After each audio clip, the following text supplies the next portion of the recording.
Last Sunday's AEW Double or Nothing is estimated to finish between 130,000 and 135,000 pay-per-view buys by our very own Dave Meltzer's best estimates. That number could increase depending on the amount of late buys, which helped bolster the final numbers for March's Revolution pay-per-view thanks to the buzz for top matches like MJF versus Bryan Danielson's Iron Man belt. As first noted by Dave on Wednesday's Wrestling Observer Radio and then again in this week's Wrestling Observer newsletter, both streaming buys through Bleacher Report and Fight TV and linear buys were similar or virtually identical to Revolution. Whatever that final number is, it will be down from last year's 165,000 buys, helped by CM Punk going for his first AEW World title, the first ever Anarchy in the Arena match, and the buzz surrounding whether MJF would appear for his match with Wardlow, given the subsequent controversy when he skipped a Saturday autograph session and went radio silent to management. Meltzer also reported that the show drew 10,550 fans, 9,000 paid, 1,500 comps to the T-Mobile Arena in Las Vegas for a gate of nearly 900,000. That would be under last year's $1 million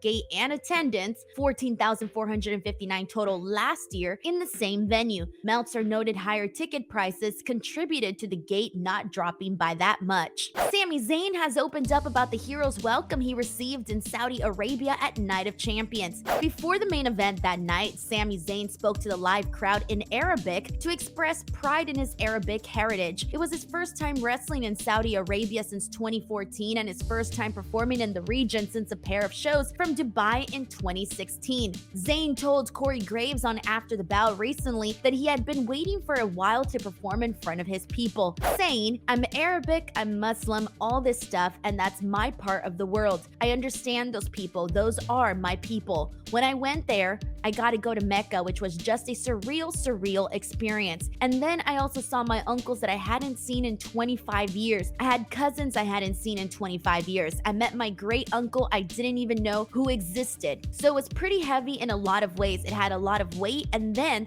the actual event itself and the reception from the audience, it's kind of what I've been waiting for a while in a way, because again, I always felt I would have been the natural representative for those shows, and I just wasn't. So it was good to finally be put in that position. Sami Zayn's parents are from Syria but immigrated to Canada in the 1970s before he was born. It's very nice to get to see Sami Zayn get that kind of reaction at Night of Champions, but now let's go ahead and shift into multiple news blurbs because there is plenty. Matt Jackson had to obtain a special license in order to deliver an exploding super kick to Jon Moxley. Matt performed the move during the Anarchy in the Arena match when Moxley had Nick Jackson in a single leg crab. Dave Meltzer reported in today's Wrestling Observer newsletter that he was required to get a fire performer's license from the state of Nevada. Meltzer gave Anarchy in the Arena at Double or Nothing 2023 a 5-star rating. Last year's Anarchy in the Arena match also received that same rating. WWE star Braun Strowman is on the road to recovery after undergoing fusion surgery on his cervical spine.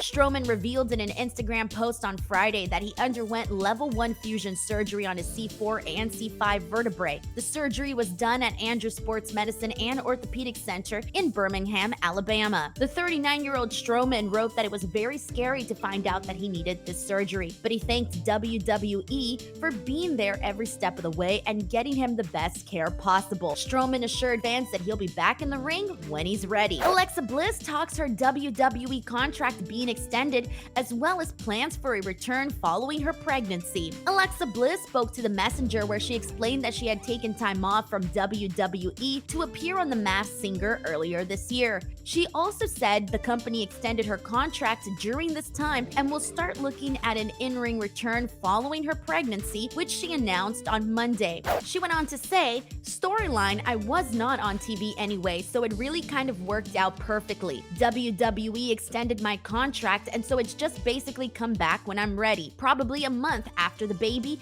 I'll start probably getting back into the gym and getting ready to see what my in-ring return looks like." She also revealed that she found out that she was pregnant days before this year's WrestleMania. Alexa Bliss and her husband Ryan Cabrera are expecting their first child, which is expected to arrive this December. CM Punk's return to AEW has officially been confirmed. Tony Khan announced on Wednesday's Dynamite that the former two-time AEW World Champion will make his return on the first episode of Collision, set to premiere Saturday, June 17th on TNT from the United Center in Chicago, Illinois. Dwayne "The Rock" Johnson is officially returning to the Fast and Furious. The 51-year-old actor is set to reprise the role of Luke Hobbs after previously saying he was done with the franchise. The Rock and Vin Diesel clashed on the set of Fate of the Furious in 2016, leading to The Rock saying he would not be back. However, he later appeared in a mid-credits scene at the end of Fast X, teasing his eventual return to the franchise. On Thursday, The Rock posted to Twitter that he and Vin Diesel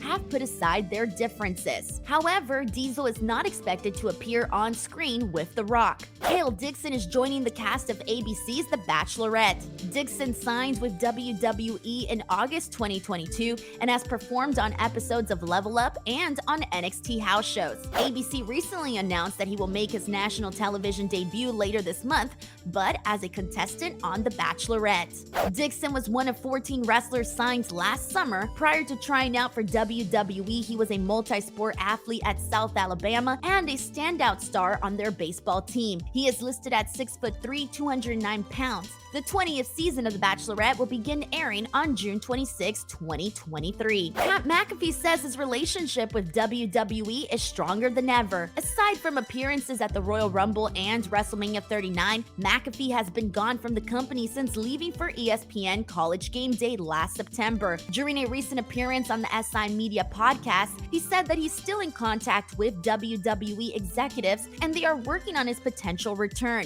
McAfee continued to say that both Nick Khan and Vince McMahon gave him advice when he was negotiating his new deal with ESPN. McAfee announced last month that he signed a deal to bring the Pat McAfee Show to ESPN. Beginning this fall, his show will air on ESPN's cable channels, YouTube channel, and ESPN+.